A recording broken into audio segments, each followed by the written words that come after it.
Hey there, everybody. Thanks for joining me for another one-man review. Today I'll be continuing my review of the complete 8-ball issues 1 through 18 by Dan Clowes. So the not totally complete 8-ball, but the complete issues 1 through 18 reprinted in this nice softcover edition here, new out from Fantagraphics.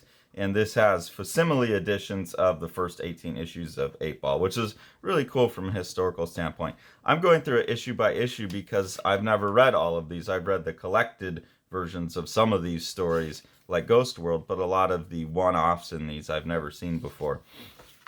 I wasn't in 1990 when this was coming out. I was barely just finding comics and was quite obsessed with Jim Lee and Rob Liefeld and all those guys. So this is interesting to go back and look at this. You know, I'm a huge fan of Klaus's later stuff, but never really seen this, so this is fun. I really like this first feature on the inside front cover. What do you do for a cold? Yeah, the dialogue's credited to David Greenberger from Duplex Planet number 33. So I don't know what that is. But if that is a real person, then credit to David Greenberg because I really like this dialogue. That it's asking, "What do you do for a cold?" And there's just very human behavior in here, well observed human behavior. Like this character says, "Well, I don't get them, but when I do," and that seems like a really good natural bit of language. And then other people will like veer off. They'll just go off track for a while talking about baseball players don't worry about nothing, and then it will kind of wrap back into talking about a cold, which seems also just well observed human behavior. Then we jump into Like a Velvet Glove Cast in Iron Part 4. This is what I assume is just an ongoing like panel by panel make it up as I go bit of like surrealism. I don't know, maybe Klaus had a plan all along, but it feels like this early very like when Gilbert Hernandez goes into his kind of surreal mode and things just seem put together panel by panel. um I'd made that assessment I think in issue 3, but looking at this issue and especially some of these panels where like characters are turned away, I started seeing that stylistically the art feels actually a little bit more influenced by Jaime Hernandez, especially the way like the simplicity of the folds and the clothes are handled, and some of the panels where you see a character from behind, like just the way the faces are handled a little bit. And then that's mixed with what I was saying feels a bit like a Charles Burns type of approach to the weird, surreal, dark, surreal horror type of stuff that he does. That seems to be mixing and being like the primary DNA for what Clowes is doing, I think. I'm not sure. Plus, just like, old comics in general. I think that shows up most in this story. Like this kind of thing just feels very much like Los Bros Hernandez to me, with just random kind of panels thrown in there that could be taken out or could not. And I don't know, just the cleanliness and the approach to fabric and stuff. So that seems to be a huge influence on that. Then we come to a like response to one of the strips that I was complaining about the most, where it's like I hate everything basically. So this is I Love You Tenderly by Daniel Clowes. And he starts off saying, "Well, I got a backlash," and who knows how genuine this is, but it's like I got a backlash from my readers about just going through and complaining about everything. So let me tell you about some things that I love. And then like he'll show like this doofy looking character in the back, and then just like, "But I still hate all these guys." And even the characters that he say he does love, again, it goes back to that thing that I was complaining about, where it's like these cartoony generalizations, which I'm fine with. Generalizations, we need them, and especially as cartoonists, like that's what we work in, is like appeasing that part of the brain that works in stereotypes and generalizations. So I get all of that, but I mean, he just like leans into it even further. Um, he's obviously not taking that apology seriously. He starts off with like, "Here's some things I love," and then immediately just goes back into, "Here's a bunch of bullshit." He even goes after uh, Gil Hernandez to begin with, um, and then he's saying that this right here, this idea was submitted by Gil Hernandez. Um, and then he takes on some other types that he doesn't like. Two of them I find particularly funny. One is he goes after the Protestant work ethic, and he's making fun of a guy who works at a factory, like attaching things to other things. And he puts a little caption and says, "Without this guy, we'd be in big trouble." And I think that's a pretty fucking ungrateful way to look at it. Like, there's a lot of people that do a lot of shit jobs that keep like the lights on, you know. A lot of and that's a lot of the like I work in a town where we also have Mercedes-Benz factories and stuff, where we do have a big industry of people putting doohickeys onto widgets. A lot of that stuff is the stuff you use every day. The guy who puts the doohickeys onto the widgets printed your fucking comic book. He made sure that the printing press your comic book is on was working. So I don't know. I don't vibe with that. And then this one here, he's like talking about, God, I can't stand the typical goose stepping American stuck on the consumer treadmill. And like, I get it. Like, he's older now. This book didn't exist when he wrote that. But bro, how many fucking versions of 8-Ball have come out by now? You know, like the hardcover version of this, the single issues, collections of Ghost World and other stories that were in this, the hardcover version of this. I'm sure there's been multiple versions of Ghost World and these other things. Like, you aren't keeping people on a fucking consumer treadmill. Like, you're not taking advantage of the obsessive collector nature of comics, you know. So I don't know. I get it. Like, this is the inside of my head when I walk around. I'm a judgmental prick too. I'm being a judgmental prick now. But also, I get it. He was young and angry. It's 1990. This is like just what the world was at that time. People bitching about things that didn't matter. But I don't know, dude. This just isn't for me. It's not my type of thing. Um, it just seems, I don't know.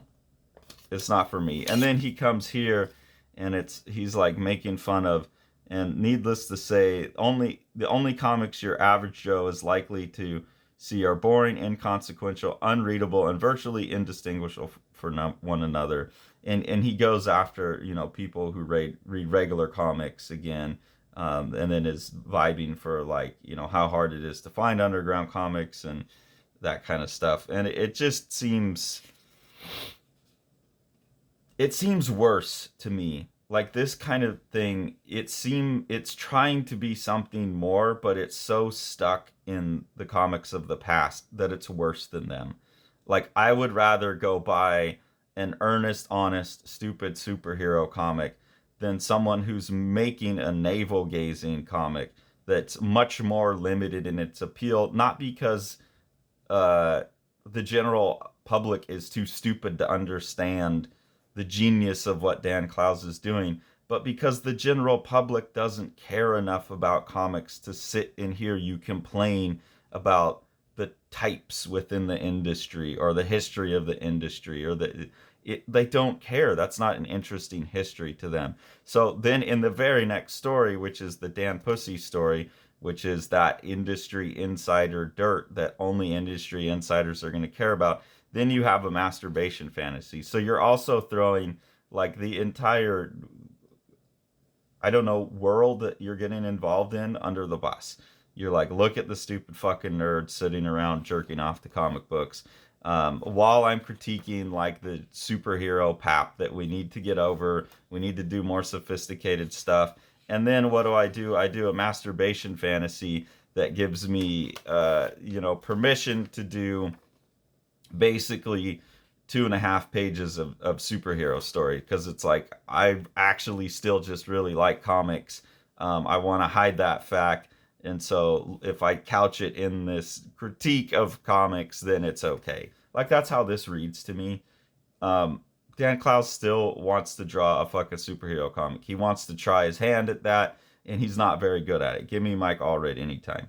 I mean, Clowes is a great artist, but it's this attitude that runs throughout this early 8-Ball stuff that I don't get on with it.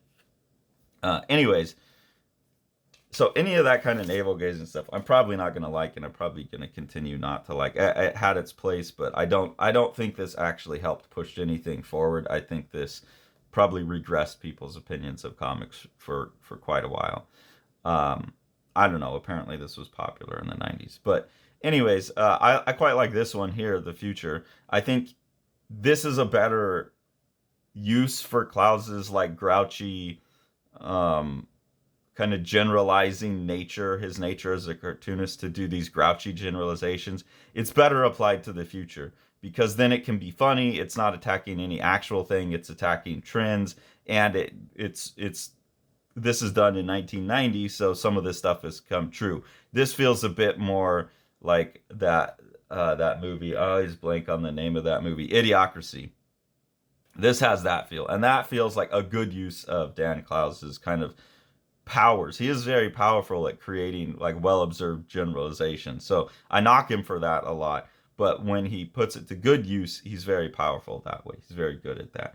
And there's a lot of things like this right here, this very first panel. In the future, nothing new will be created. Old ideas will simply be perpetually rehashed, recycled, and recombined until every combination has been exhausted, at which point the world will end. And that's pretty much what I've been talking about with all the AI stuff, and my idea of the banal content apocalypse is that we'll get to the point where we can't produce new content, and that's a bad point to get to. So I like that. I like that prediction. He's also talking about like cosmetic surgeries will become more sophisticated, and that's going to upset some beauty standards and things. And he's also pointing out to, I think, like the whole trans community with this one here. Like he's coming at it from like a fashion standpoint of like a false goatee, but he's saying in time where plastic surgery is more increased, like people are going to be kind of more sexually ambiguous. That's going to become more popular. So I think that's correct as well. He talks about how this is going to affect the public. He speculates that someone will eventually run against themselves as a clone, which is a funny idea. So there's a lot of this type of stuff that's really interesting. He goes then to wishful thinking that mainstream comics will fade out, and it will be completely forgotten by all but a few obsessive pack rat collectors. I mean, maybe, but I don't think so. You look at cartoonist kayfabe and their audience of, they have a huge audience now, and that's nostalgia for the books of the 90s and old comics. So that audience definitely is not dwindling. And people who deal more in like Dan Clowes type of work, like our channel, not so big. So I think you got that one wrong there, buddy. Some other interesting ones here. I really like this one. Nostalgia for the nostalgia of previous generations. So I think this is happening, like in that banal content apocalypse. We didn't really have new fashion trends or anything. They're just kind of all existing at the same time. And here's a guy arguing about, well, I like not the look of the 50s, but the 50s revivals of the 70s. And this character's like, I like the way that the 50s revival happened during the 80s. And I think that's pretty accurate, especially the way the internet works with like sub-genreification of everything. I think that's a well-observed prediction. The celebration of mass murders, I'm thinking especially like with the Dahmer documentary being out and all of those kind of documentaries being so popular on Netflix, that seems right. I like this where he predicts lots of sexy female robots, and he says originally predicted by every cover of Heavy Metal magazine since 1978. Like, that's a funny joke. That's a funny insider joke. And then everybody who ever recorded anything at some point will be called a genius by somebody. And I do think that I even saw an article about how we're overusing language these days. Everything's genius, everything's awesome, everything's wonderful, and it's diminishing the power of those words. So I think that one's come true as well. And then here, as the population grows, no one will be alone in his or her interest, no matter how esoteric. And I think that's pretty well observed. For 1990, this is like before the internet had pretty much been into everyone's house, and before that subgenreification of everything had spread because of the internet and all of these little niche groups put together. But here's this guy that makes miniature statues of Abe Lincoln out of earwax, and Clowes is pretending, he's saying, well, there's thousands of people who will share that interest. And I really think that the internet has made that a reality. So I don't know what he was looking at, if he was already seeing like early internet and predicting out or what, but that was very well done. I also like that he's plugging in the letters a mixtape of Winnie the Pooh being overdubbed with dialogue from Apocalypse Now. He's like advertising that for someone, that someone's sitting in their house in the early 90s doing that mix up. I really like that. That's like such early. I think that's where he's probably getting, you know, this kind of stuff from, this niche things, and the idea of running out of content. It's probably because of being exposed to things like this, but they're very like analog remix tools at that point. But to me, this seems like an early instance of memes, that willingness to record Apocalypse Now over the Winnie the Pooh is like mashing up content to make new content. So that remix culture of the 80s spilling into the 90s, I think, was probably a huge influence on Clowes. And then at the end, you get him over interpreting the kind of gestures of people around him, where he thinks everyone's sexually frustrated. And again, like with a lot of Clowes' stuff, I wonder how much of that is just a reflection on the artist rather than on the people he's observing. You know, like someone wringing their hand, being nervous, or like jabbing at their eyes. I don't know that that's sexual frustration so much as it is worry or stress of some other sort. But, you know, sure, go Freudian, Dan Clowes. That seems on par with the general.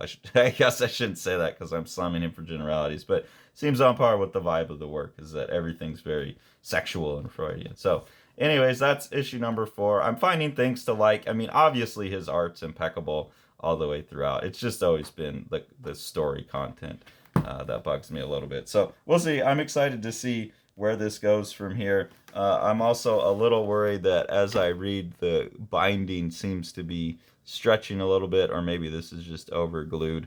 But I am a little bit worried about this soft cover format and not being stitched together, that this is going to break apart eventually. When I ordered this, I thought it was a hardcover. I didn't read careful enough. I didn't realize that they're re-releasing this as a soft cover, even though it had been a hardcover originally.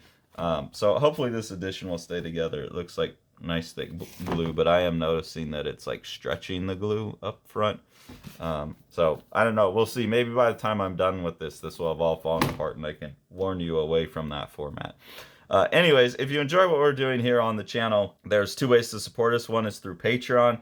Those donations are always very helpful. They help us buy the books that we review. There's some voting and some contests that you can get involved in there as well.